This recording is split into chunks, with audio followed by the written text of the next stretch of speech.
নাস্তে গতি অন্য। শাস্ত্রে বললেন হরের নাম হরের নাম হরের নামই কেবল। হরিনাম হরিনাম হরিনাম। নাস্তেব, এই কলিকালে হরিনাম ছাড়া জীবের কোনো গতি নাই, গতি নাই, গতি। হরিনাম করতে হবে। এই নাম হলো আমাদের যুগোচিত নাম। মহাপ্রভু নিয়ে এসেছেন কৃপা করি এই বলিহত জীবের জন্য। এই নামে কিন্তু এই নাম বহুবার এসেছে, সত্য ত্রেতা দ্বাপর কলি, এই কিন্তু বারবার ঘটছে। কখনো সত্য, কখনো ত্রেতা, কখনো দ্বাপর, কখনো কলি। কিন্তু এটাকে ধর্মকলি বললেন কেন?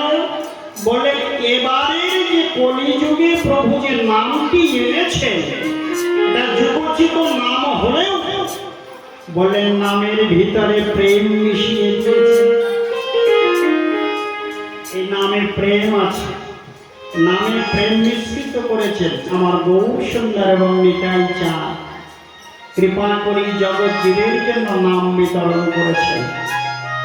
এই নাম করলে পরে বললেন তার সর্বসিদ্ধি হয়ে যায়।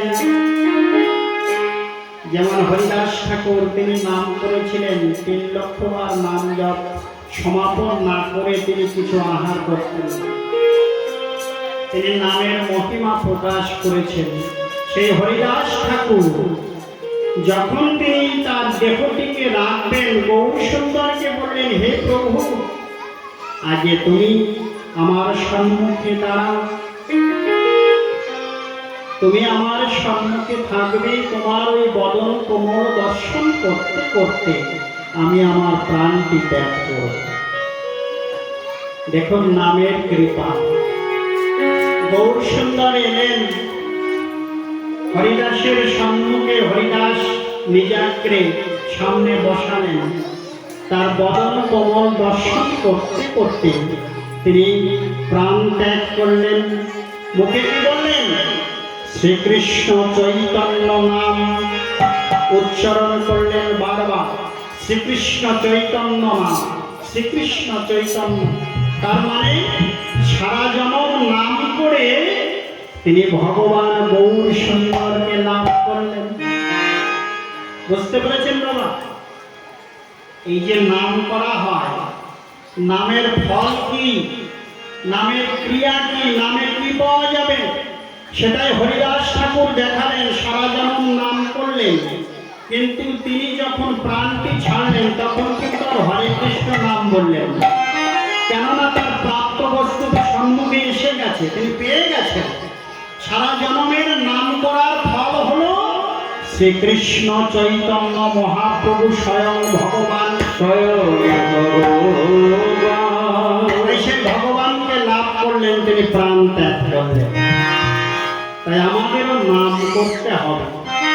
শাস্ত্রে কি বললেন? আর ৩ যুগাদিতে যে ফল পাওয়ে, যে ফল পাওয়ে কলিকালে হরি নামে সেই ফল পাওয়ে। এই কলিকালে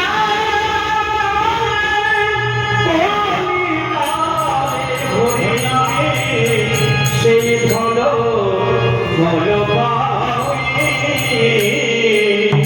আর ৩টি যুগ কি কি? সত্য ত্রেতা দ্বাপর। কি বলেন? শাস্ত্র বলছেন প্রীতি যোদ্ধায়ত বিষ্ণু ত্রেতায়াং যাজত মক্ষয় দ্বাপরে পরিচর্যায়ং কলৌ তদ্ধরি কীর্তনাং তদ্ধরি কীর্তনাং। প্রীতি যোদ্ধায়ত বিষ্ণু, সত্যযুগের ভগবান হলেন বিষ্ণু। তাকে যদি পেতে হতো তাহলে হেডমুন্ডে পা গাছের সাথে বেঁধে দিয়ে অগ্নিকুণ্ড জেলে দিয়ে হেডমুন্ডে তাকে ধ্যান করতে হবে। ওম বিষ্ণু ওম বিষ্ণু ওম বিষ্ণু ওম বিষ্ণু।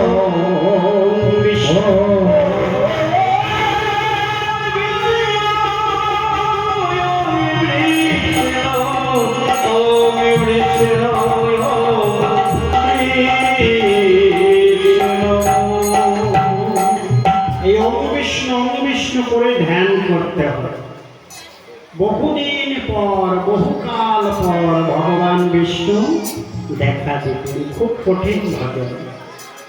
আর কি বলেন? ত্রেতায়াং যজতমক্ষ। ত্রেতা যুগের ভগবান হলেন রামচন্দ্র। সেই ভগবান রামকে যদি পেতে হতো তাহলে কি করতে হতো? বলেন বড় বড় যাগ যজ্ঞ করতে হতো। ভগবান রামচন্দ্র নিজেই দেখিয়েছেন অশ্বমের যজ্ঞ, গমের যজ্ঞ, নরমের যজ্ঞ, এই সমস্ত যাগ যজ্ঞের দ্বারা ভগবানকে লাভ করতে হতো। খুব কঠিন ভজন। আর কি বলেন? দাপরে পরিচর্যায়। দাপর যুগের ভগবান হলেন শ্রীকৃষ্ণ। সেই ভগবান শ্রীকৃষ্ণকে যদি পেতে হতো তাহলে কি করতে হবে? বললেন সেবার দ্বারাই পেতে হবে। সেবা, সেবা তো মায়েরা ভালোই জানে সেবা দিতে। কি মা, তাই না? ছেলের বাড়ির, ছেলের শ্বশুর বাড়ির আত্মীয় স্বজন এলো, ভালো মন্দ খাওয়াইয়ে দিলেন। কি মেয়ের শ্বশুর বাড়ি থেকে লোকজন এলো, ভালো মন্দ খাওয়াইয়ে দিলেন, সেবা হয়ে গেল নাকি? ভালো মন্দ সেবা। বলে ওটা তো জাগতিক জগতের সেবা গেল। পারমার্থিক জগতের সেবা কি? শাস্ত্রে আরো বলছেন, ব্রজগোপীর ভাব লইয়া ভজে যেই জন, ভজে যেই জন, সেই জন পাই ব্রজে ব্রজেন্দ্র নন্দ।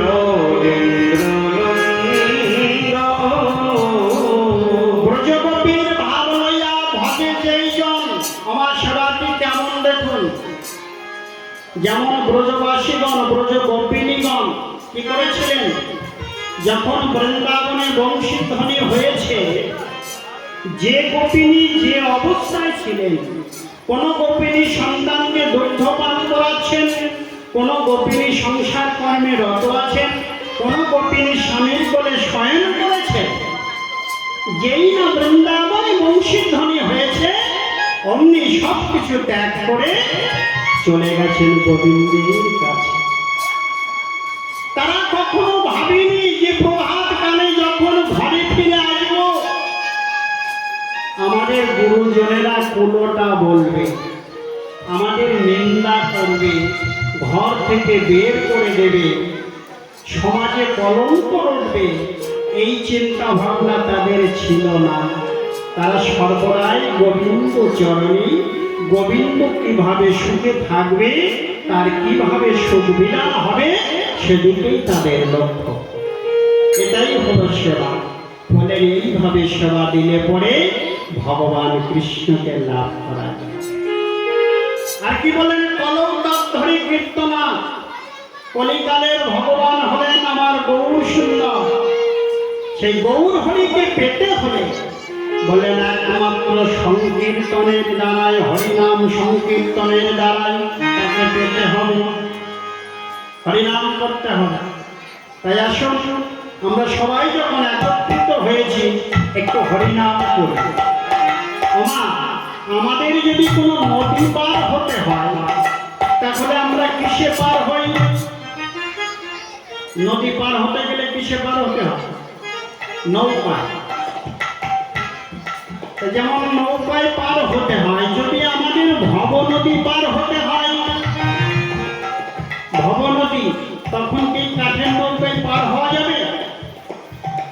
যাবে না। কিসে যাবে? বললেন হরিনামের নৌকায় পার হতে হবে। তাই হরিনাম করতে হবে। আসুন দেখুন, নিঃশ্বাসের তো নেই কোনো বিশ্বাস।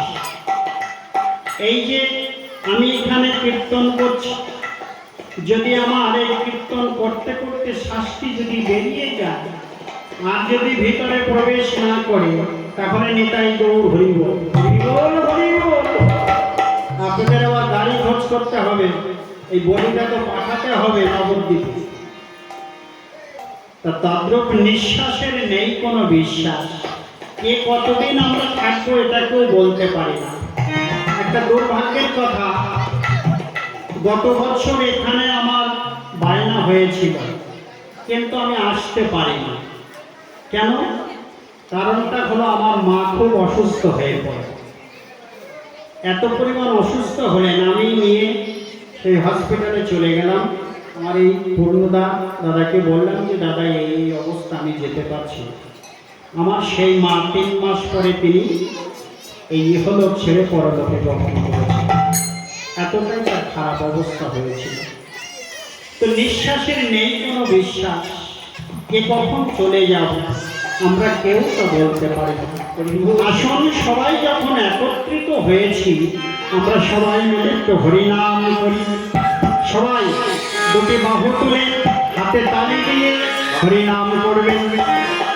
কৃষ্ণ বলে বাহু তুলে নাচো রে মন পথে পথে।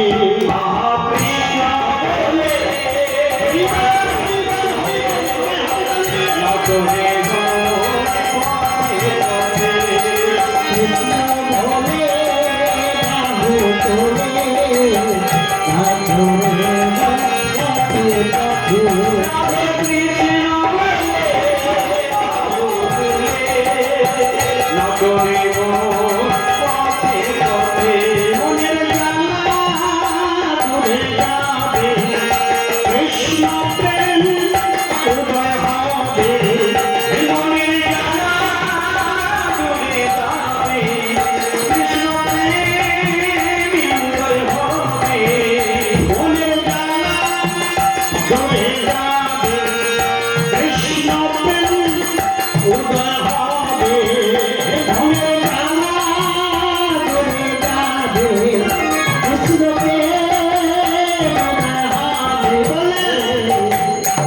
কৃষ্ণ নাম করলে মনের জ্বালা দূরীভূত হয়।